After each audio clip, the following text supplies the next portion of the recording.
This is what you would look like if you were born on other planets in the solar system. But have you ever wondered how you'd sound?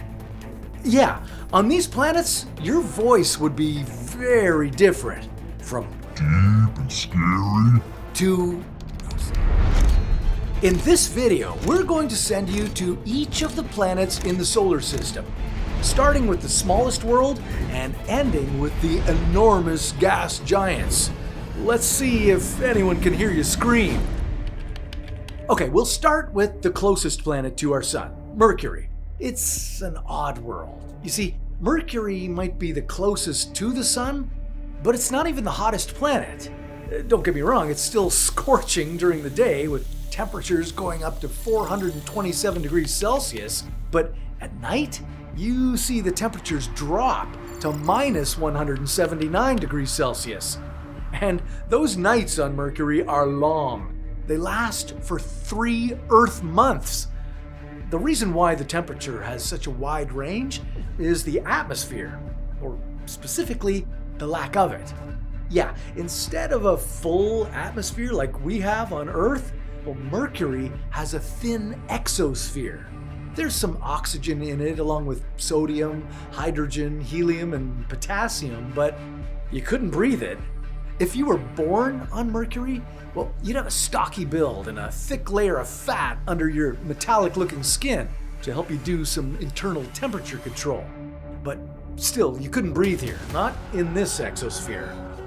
And if you couldn't breathe, well, you couldn't scream on Mercury either. To produce any sound at all, well, you'd have to evolve to be able to survive without oxygen. Only then could you take your helmet off and leave the safety of your habitat. And then scream. Alright, no matter how hard you scream, on Mercury, no one will hear you.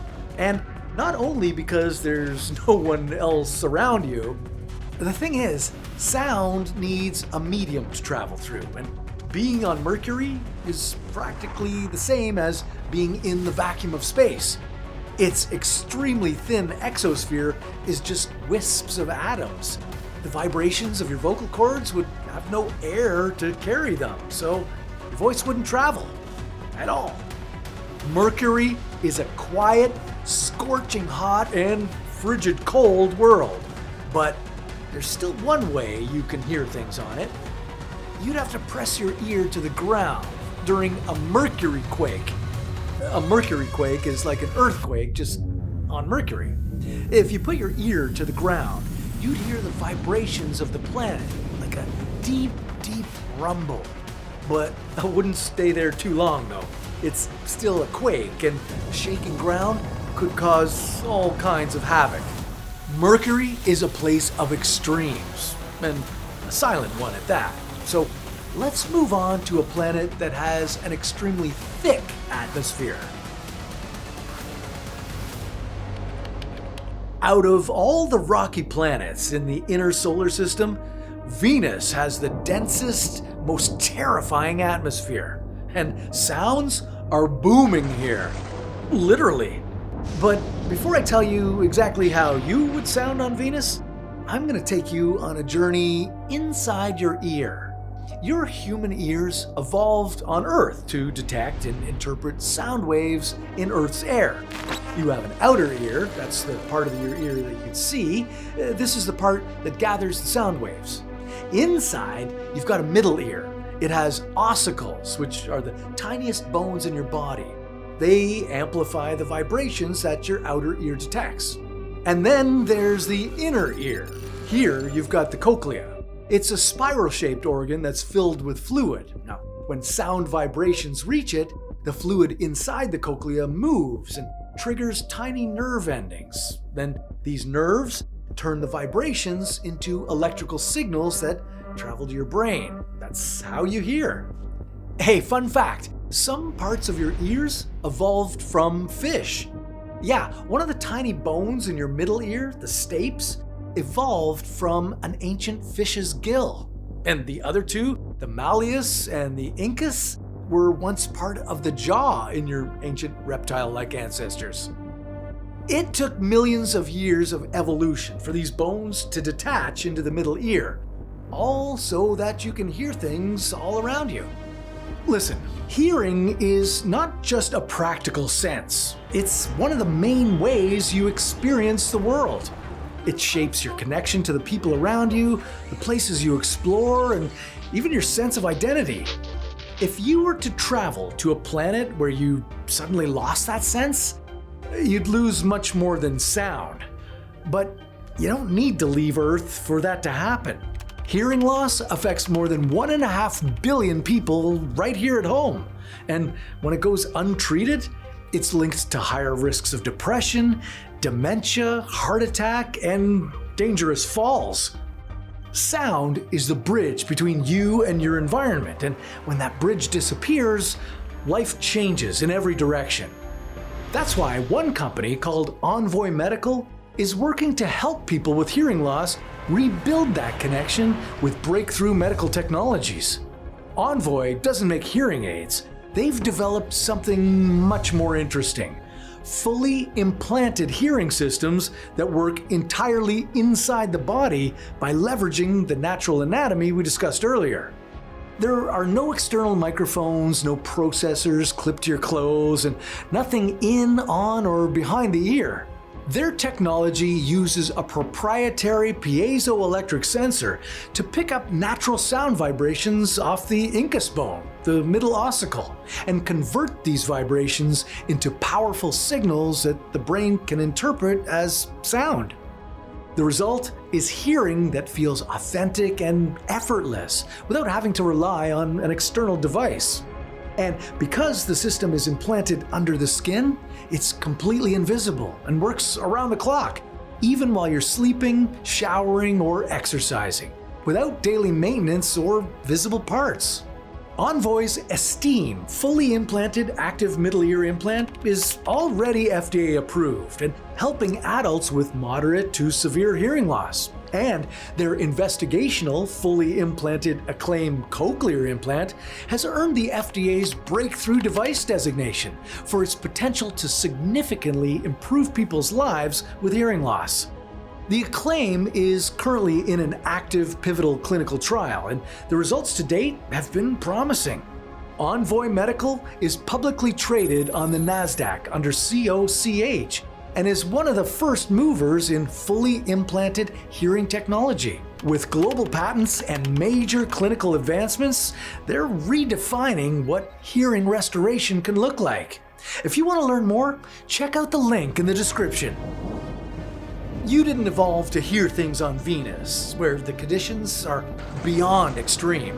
Because Venus has this much air, it traps the sun's heat, so this world is hot, extremely hot. But the atmosphere isn't just creating heat, it makes a lot of pressure on the surface too. Standing on Venus would be like being crushed by the ocean at 1 kilometer below sea level. The weight of this extreme atmosphere above you would crush down with about 90 times the air pressure you're used to on Earth. You'd need a very strong bone structure to survive here, and your skin would look metallic to reflect all that boiling heat and protect you from radiation. So, what would this Venusian you sound like? Like a deep booming growl. Yeah, like that. In this gassy soup of Venus's air, your pitch would be extremely low. Imagine speaking through a scuba tank and multiply it by a lot. It would be a pretty funny thing to see. On Venus, you'd evolve way shorter than you are on Earth, but your voice would sound as if you were a giant. You'd be a tiny person with a rumbling bass. And that's not all the Venusian atmosphere would do to your voice. You see, sound on Venus travels faster than it does on Earth. You're used to the speed of sound at 340 meters per second. On Venus, it speeds at 410 meters per second. So, what does that mean for your voice? Well, because the sound here travels faster, it would make some frequencies of your voice higher. The overall tone would still be bassy, so you'd have a slightly distorted, booming voice. You'd sound like Donald Duck on bass. Something like that. That means your ears would have to evolve here too. On Earth, you're tuned into higher frequencies of your environment, but on Venus, your ears would have to focus on catching lower tones. And you'd need to catch the bassy lightning in the sky. Yeah, the environment around you would sound bassy as well. Your ears would be different here. You'd have a tiny outer ear, but your eardrums would be thicker and less flexible so that they can withstand constant pressure. You might even evolve to have chambers filled with fluid instead of air cavities, similar to what crocodiles have. The problem is, though, you still couldn't breathe here. The Venusian atmosphere is mostly carbon dioxide. So if you wanted to not constantly depend on oxygen tanks, you better evolve to breathe all that CO2. Okay, now let's hear you screaming on Mars. Hey, if you ever wanted to be tall, well, welcome to Mars. To survive in this lower gravity, non-breathable atmosphere, low temperature environment, you'd evolve to be tall and lean. Yeah, gravity on Mars is only 38% of Earth's gravity, so walking here would feel much easier for you, which is not what I can say about screaming. Mars is doing better than Mercury in the air department, but it's still nowhere near Earth. The atmosphere here is thin and mostly carbon dioxide. So even if you screamed at the top of your lungs, the sound would come out muffled and quiet. This very thin atmosphere wouldn't carry the sound waves like it does on Earth. The loudest scream ever would sound like a quiet whisper, and you'd have to be within a few meters from the source of this sound just to be able to hear it. Your lungs would also need to evolve to be super lungs so that you could extract whatever little oxygen there is in the air. Now, unlike on Venus, the speed of sound on Mars is lower, reaching only 240 meters per second. Not because the air is thin, but because it's very cold here. You'd be trying to survive in a temperature range from a comfortable 20 degrees Celsius, 70 Fahrenheit, to freezing cold minus 153 degrees Celsius, minus 225 Fahrenheit. For your voice, it means you would have a lower pitch. At the same time, the low-density carbon dioxide-rich atmosphere would be absorbing higher frequencies, so your voice would be not as deep as on Venus, but deeper than it is on Earth. On Mars, you'd sound as if you were speaking through a wall with a thick mask on. And if you're trying to listen to someone with a high-pitched voice, well, you definitely need a hearing aid. Yeah, your earthly ears are not designed to hear well on Mars in the near vacuum environment. But things would be very different on Jupiter. Now, Jupiter is one planet that doesn't have an issue with near vacuum-like air. It's a gas planet, a gas giant even. It doesn't have a solid surface you could step in, so for one, you'd have to live in the cloud habitat. In the cloud tops, the atmospheric pressure is just like on Earth. It would be a perfect spot for you to evolve. The atmosphere around you would be a mix of hydrogen and helium, and it would be chilly. I should say extremely chilly. Minus 110 degrees Celsius. That's minus 166 degrees Fahrenheit. Now, having evolved on Jupiter, well, you'd have less bone density and build more muscle. You'd have dark skin to protect you from the intense radiation on this planet. But what about your voice? Well, it's not what you would think. Sure, Jupiter has all this gas, and after the thick Venusian atmosphere, you might think your voice would be deep and bassy, but it wouldn't be like that on Jupiter. Here, you'd sound more like this, like a stocky little chipmunk. That's because the air here in the cloud tops is very light and Has helium in it. sound here travels 3 times faster than it does on Earth. Thanks to all the light hydrogen and helium, your vocal cords would vibrate with less resistance, and your pitch would shift up. Of course, you'd have a problem breathing. There's no oxygen on Jupiter, so you'd have to evolve into a hydrogen-breathing being if you wanted to scream on Jupiter without a helmet. But if you could breathe and scream here, your squeaky voice would be loud, and it would travel very far. Of course, it would have to compete with the roar of Jupiter. This gas giant is loud. It has intense storms and massive lightning, booming and echoing all around the planet. You'd have to yell very loudly to outscream Jupiter itself. But what about Jupiter's gas cousin, Saturn?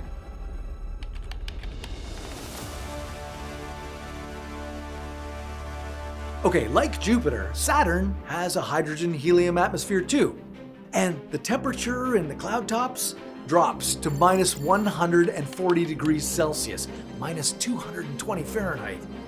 It's no surprise that your Voice on this giant planet would also be high-pitched. it would travel fast and far, competing with Saturn's winds. Yeah, winds here can get intense. Jet streams are pushing 1,800 kilometers per hour. That's 1,100 miles per hour. And storms are happening everywhere. Saturn itself sounds like a methane-laden whoosh with deep thunderclaps within its clouds. Luckily, storms on Saturn aren't as intense as those on Jupiter, so on a calm day, you could talk to someone in your Comically squeaky voice, if you're close enough to them. But you still couldn't breathe here unless you grew specialized organs that would help you synthesize breathable oxygen from water vapor in Saturn's clouds. Now, moving on to the far reaches of the solar system, we have Uranus. This is a cold place. In the upper clouds, you'd be battling to survive in minus 200 degrees Celsius air. That's minus 330 Fahrenheit. And it's not like it's breathable air. Just like Jupiter and Saturn, Uranus has an atmosphere of hydrogen and helium, but it also has quite a lot of methane. If you could somehow breathe and scream in this environment, you'd have a high-pitched voice, but not quite as squeaky as the one on those gas giants. That's because the atmosphere of Uranus is colder and a bit less dense in the cloud tops than Earth's atmosphere. And like I mentioned, it has methane, which is a heavier gas than helium or hydrogen. Now, because of all that, the speed of sound on Uranus is lower than on Jupiter, but it would still carry your chipmunk screams a long way. And Uranus is way quieter than Jupiter. Sure, it has winds speeding at 900 kilometers per hour in some areas, but overall, the weather here isn't as intense. As far as ice and gas giants in the solar system go, Uranus is pretty bland, but it stinks horribly. Yeah, thanks to hydrogen sulfide in its upper atmosphere, this planet reeks of rotten eggs. If you can scream and breathe, you can smell too. And you'd be smelling this. Okay, let's have you scream on the last big planet of the solar system, Neptune. Alright, Neptune is the second ice giant of our neighborhood, and it is extreme. To be fair, all the gas and ice giants are extreme, but Neptune is off the charts extreme. So, Neptune has a similar atmosphere to Uranus, but the weather here would knock your socks off. Neptune is famous for its enormous winds, blowing at over 2,400 kilometers per hour. That's 1,500 miles per hour. They'd whip you around and whip your habitat around, and you wouldn't know where you were. But you could still scream here. Your voice would sound High-pitched, the same chipmunk voice you'd have on Jupiter, Saturn, and Uranus. only nobody would ever hear you over all that background howling sound. Yeah, Neptune is loud. Fast winds all over the planet would create a constant roar of turbulent storms. Here, you would hear loud whooshes of wind all the time. Your tiny, high-pitched voice would be lost in those deafening howls. So there you have it. Gas and ice giants, Make you sound squeaky. Venus turns Your voice to bass. and Mars and Mercury just prefer if you... Now, surviving these planets would be tough, but you could try if you're feeling optimistic. But that's a story for another What If.